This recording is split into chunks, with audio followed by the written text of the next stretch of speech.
Hey YouTube, this is Teen Tacky, and today I'm going to give you a complete tutorial to Pear Deck. But first, subscribe to my channel so that you can have access to all of my software tutorials.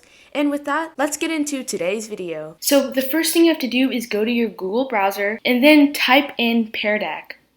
Then the first link should be the Pear Deck website. Then you can click on Teacher Login. Then it'll redirect you to a different site where you can either log in with Google or log in with Microsoft. Just keep in mind, if you log in with Google, it will assume that you're using Google Slides. Likewise, if you log in with Microsoft, it'll assume that you're using Microsoft PowerPoint. So now we are on the Pear Deck homepage. So the first thing we are going to do is click on Create a Lesson. Then it creates a new Google Slides for us. And Pear Deck has its own template with all the instructions needed. So as you can see here, it just says to open add-ons, which is right here to the left of the help drop bar. And then you just click on Pear Deck for Google Slides add-on. And then you click on Open Pear Deck Add-on. And it gives us this sidebar with all of these different options for how we can create our interactive presentation. So what I'm going to do is first go through all the different types of questions so you can customize and create your own interactive presentation from scratch. Then we can go and look at the template library with already pre-made interactive slides. After that, we're going to look at how to add an audio to the slide.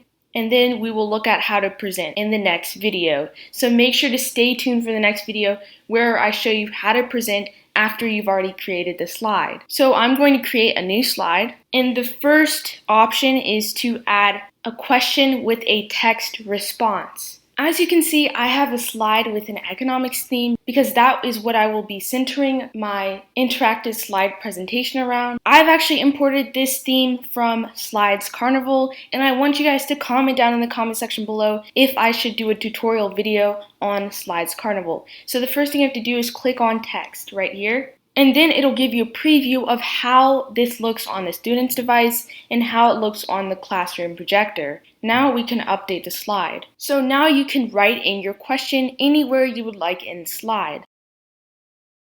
Okay, so now that I have added in my slide, what should happen is the question should appear and then the student should be able to type in their own response. So that was the first element that you can add in. The next type of question you can add in is the choice question, where you will have multiple choices and the student can pick which one they think is correct. I've just added a slide here and I'm going to now type in my question.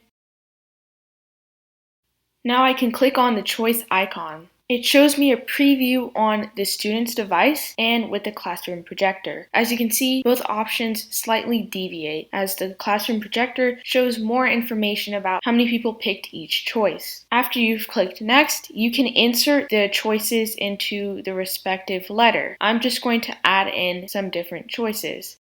And now that I've added in all of the choices, I'm now going to click on Update Slide. And as you can see, this interactive slide bar has appeared on the bottom. Now that we have finished the multiple choice question, let's move on to the numbers question. For this demonstration, I'm going to deviate from the topic of economics into a very simple math problem, just so I can show you a better example of a number question. Now I have added a different slide with a different theme just to differentiate from the previous topic of economics. So I'm just going to add a very simple question here so I can just demonstrate how the number question works. So now that I have the question here, I'm just going to make it slightly larger. And now that I have the text ready as well as the slides, I'm going to click on the number button. And again, it gives me a preview of what the student will see as well as what the classroom projector will display. And then we can just click on Update Slide, and that will give us an interactive number question. So the next one is website, where the student will be able to browse the website, but from the Pear Deck slide. So the only thing I'm going to add up here is just brief instructions. Now that I have the instructions at the top, I'm going to click on website. It will now give me a preview and I can just click on next. Then you just copy and paste the web address and it will give you a preview of what it will look like when the student is navigating through the website. And then we can just click on update slide. The next type of question or the next feature is the drawing or annotation feature, where you can add a visual or text and the students themselves can draw over it, underline, or highlight. So I'm going to give some brief instructions for what they need to do.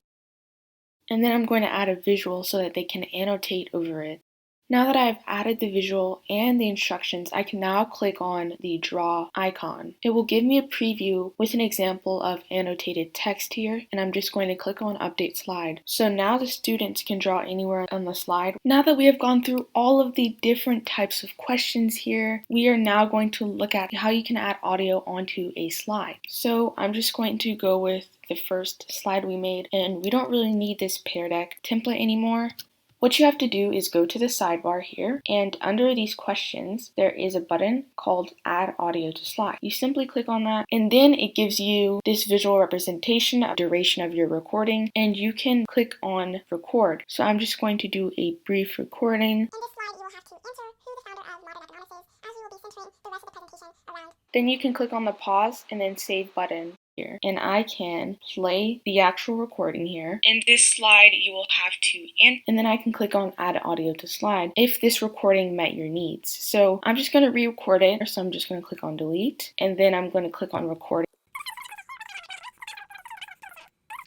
and you can click on save. Then you can click on Add Audio to Slide to integrate the audio into the actual Pear Deck slide presentation. Now that we have covered how to add a question and how to add audio to a slide, we are going to go ahead and look at the template library. That is in the Pear Deck sidebar above the Ask Students a Question drop bar. And you can either click on the image or you can click on the actual arrow. Then it separates the different pre-made templates for each slide into different sections. So based on structure, on the learning development skill, or the subject area. So we're going to briefly just look through some of these templates. So we have this beginning of lesson template, which are ideal slides to start out your lesson with. So we're just going to click on this drawing slide, and once you click on it, it automatically adds it to your presentation. And then there are other slides that are ideal for during the lesson as well as the end of the lesson. So now we're just going to look at the learning development slides and specifically critical thinking slides, and we're going to just click on this first slide, and it gives us a slide that helps students with their critical thinking. The last section here is subject areas, and I'm just going to click on the science, and here you even have content specific to science with